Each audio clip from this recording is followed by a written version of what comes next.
কোন কোন লক্ষণ দেখে আমরা বুঝবো যে মানুষটা আসলে মাদকাসক্ত। তো হঠাৎ করে তার আচরণগত অনেক পরিবর্তন চলে আসে। অনেক রোগীর ক্ষেত্রে দেখা গেছে যে ওইখানে যতক্ষণ থাকে তখন ভালো থাকে, আবার বাসায় ফেরার পরে একই অবস্থা আবার তৈরি হয়। মিনিমাম 2 বছর তাকে চিকিৎসার আওতায় থাকতে হয়। একটা চিকিৎসা পদ্ধতি ঘরে আটকে রাখা, বিয়ে দিয়ে দেওয়া, দেশের বাইরে পাঠিয়ে দেওয়া, এগুলো আসলে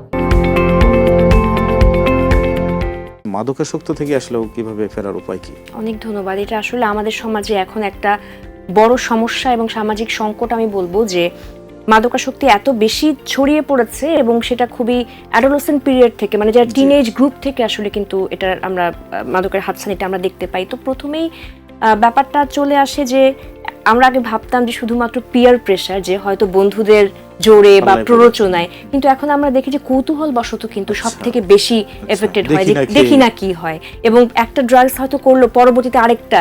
তো এই যে একটা, এবং সোশ্যাল মিডিয়ার যুগে আমরা অনেক বেশি দেখি যে এখন বিভিন্ন গ্রুপগুলো ক্রিয়েট করেও কিন্তু সেখানে মাদকের একটা বেচা কেনা জায়গাটা আসলে চলে।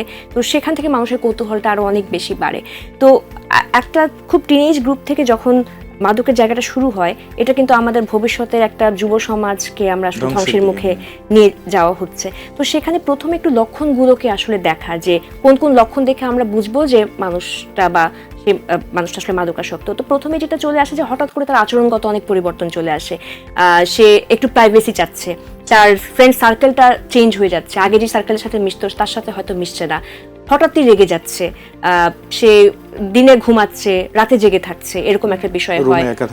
একা থাকার চেষ্টা করছে, যেটা বললাম যে প্রাইভেসি। স্কুলে হয়তো সে স্কুল কলেজে সে বাঙ্ক দিচ্ছে, সে যাচ্ছে না, তার হঠাৎ করে আর্থিক যে চাওয়াটা তার অনেক বেশি বেড়ে যাচ্ছে, চুরি করার প্রবণতা অনেক সময় বেড়ে যায়, স্বাভাবিকভাবে ধার দেনা করার প্রবণতা বেড়ে যায়, এবং একটা সময় আমরা দেখি সে খুব ভায়োলেন্ট অ্যাটিটিউড করা শুরু, কারণ ইরিটেবিলিটি বাড়ে, বিরক্তি ভাব বাড়ে, অযথা রাগ করছে, অযথা সিন ক্রিয়েট করছে।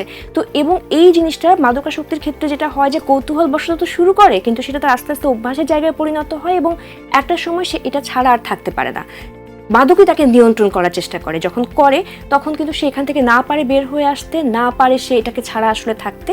তো ওই সময়টা আসলে আমাদের জন্য খুবই ক্রুশিয়াল হয়, এবং বেশিরভাগ রোগীকে আমরা ওই সময়টাতে পাই। এবং খুবই ভেরি আনফর্চুনেটলি বাবা মারা প্রথমে কিন্তু মনে করেন যে না ঠিক আছে, একটু একটু খাচ্ছে, ঠিক হয়ে যাবে, বা আমরা একটু বেশি সময় দেই। কিন্তু মাদকাসক্তি যে একটা রোগ এবং এটা যে আসলে ট্রিটমেন্ট দরকার, বৈজ্ঞানিক চিকিৎসা পদ্ধতি আছে, সেটা আসলে আমরা অনেকটুকু বুঝতে পারি না। তো প্রথমেই বলতে হবে যে এটার একটা চিকিৎসা পদ্ধতি ঘরে আটকে রাখা, বিয়ে দিয়ে দেওয়া, দেশের বাইরে পাঠিয়ে দেওয়া, এগুলো আসে কখনো সলিউশন না। এটা অবশ্যই একটা বৈজ্ঞানিক চিকিৎসা পদ্ধতি আছে, সাইকিয়াট্রিস্টের কাছে নিয়ে আসতে হবে বা সাইকোলজিস্টের কাছে, সেখানে প্রপার অ্যাসেস করে যে তার সিভিয়ারিটি কেমন, সেটা মাইল্ড মডারেট সিভিয়ারিটি অনুযায়ী তাকে ট্রিটমেন্ট পদ্ধতির মধ্যে আনা।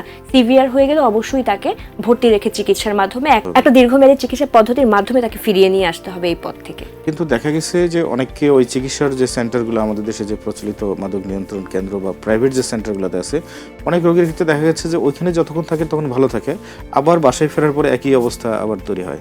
এইটা আসলে আমাদের একটা কমন কনসেপ্ট। আমরা বাবা মারা অনেক সময় মনে করি যে এটা হয়তো একটা অ্যান্টিবায়োটিক প্যাকেজের কোর্সের মতো আর কি, যে করলাম 7-10 দিন কোর্স করলো বা 4 মাস থাকলো, 6 মাস থাকলো, এতে ভালো হয়ে যাবে। এটা আসলে কিন্তু খুবই ভুল ধারণা।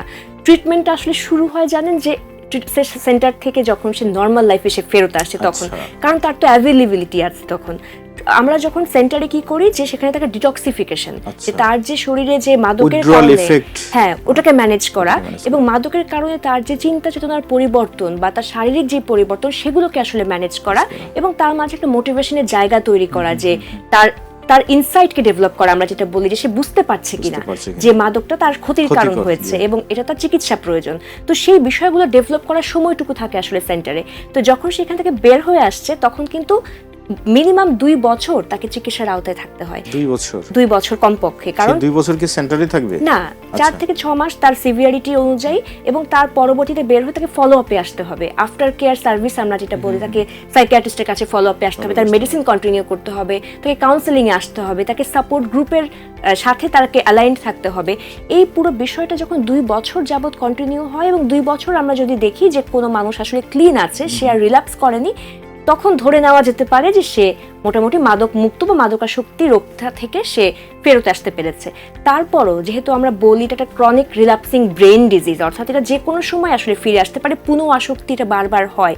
তো এখানে আসলে পরিবারের রোলটা খুব ইম্পর্টেন্ট। পরিবার আসলে তাকে শুধুমাত্র সন্দেহ না করা যে তুমি খেয়ে আসছো কিনা আবার, বা তাকে খুব বেশি এগুলো নিয়ে আসলে কথা না বলা, এবং তাকে ইতিবাচকতার মধ্যে রাখা, তাকে মোটিভেট করা, তার আত্মবিশ্বাসটা যোগানোতে হেল্প করা।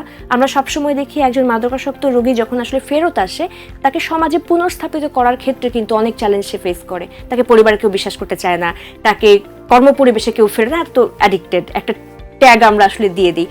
কিন্তু এটাকে নৈতিক সংকট বা নৈতিক অবক্ষয় হিসেবে না দেখে রোগ হিসেবে যদি কনসিডার করে সেই মানুষটার পাশে আমরা দাঁড়াই, তাহলে এই মাদকাসক্তি থেকে অনেকটুকু ফিরিয়ে নিয়ে আসা সম্ভব।